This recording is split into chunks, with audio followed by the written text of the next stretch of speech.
G'day. This is the what's called the Senate Oval.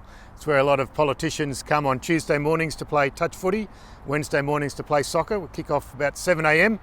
It's lovely now, but it'll be freezing cold when we come back to Canberra for budget week and dark obviously at 7 o'clock in the morning. Been a busy week down here in Canberra. I spoke about the NBN issues in Moreton. I mentioned Lee from Sunnybank, who contacted my office. He's having incredible dramas with his NBN connection. Also spoke about education. A couple of topics. I'm obviously very passionate about education. Spoke about TAFE and vocational education funding. Also the outrageous proposal by this out-of-touch Turnbull government to slash university funding and the HELP loan system. Also spoke about school funding, which was important because there was actually a large group of Queensland parents and teachers and principals who came down to Canberra who are asking the government to replace the $17 billion that they're slashing from schools, and that means $15 million for the 50 or so local schools in Moreton.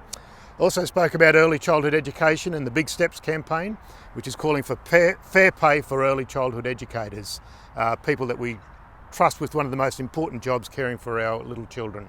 Also spoke about hospitals and the Turnbull government's $160 million cuts to public hospitals in Queensland.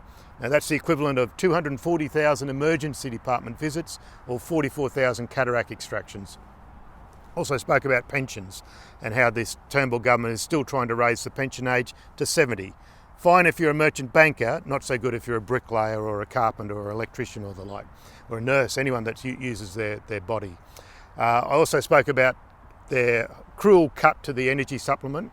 That's about $375 a year for a single pensioner and more for a couple, which obviously crucial money. So when they talk about saying, they care for pensioners, remember what they're actually trying to do to you right now. And also spoke about the wonderful event coming up, the Commonwealth Games, and how important that will be for the Gold Coast and Brisbane and Queensland and Australia.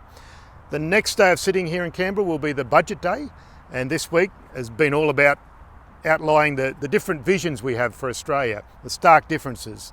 We've got the out-of-touch Turnbull government still desperately holding on to their plan to give $65 billion to big companies, a tax giveaway that will benefit banks and multinationals up to the tune of $39 billion that will actually flow overseas. They couldn't get the Senate support at the moment, but they're still trying to lock in some votes. Whereas Labor, our vision, we're committed to properly funding education and health, not the top end of town. So I hope everyone has a happy Easter break. I hope you have a lovely weekend and it's nice and restful. For Lent, I gave up eating chocolate, so I'm certainly looking forward to eating a couple of Easter eggs over the weekend on Sunday. I hope you don't eat too many, and I'll see you soon.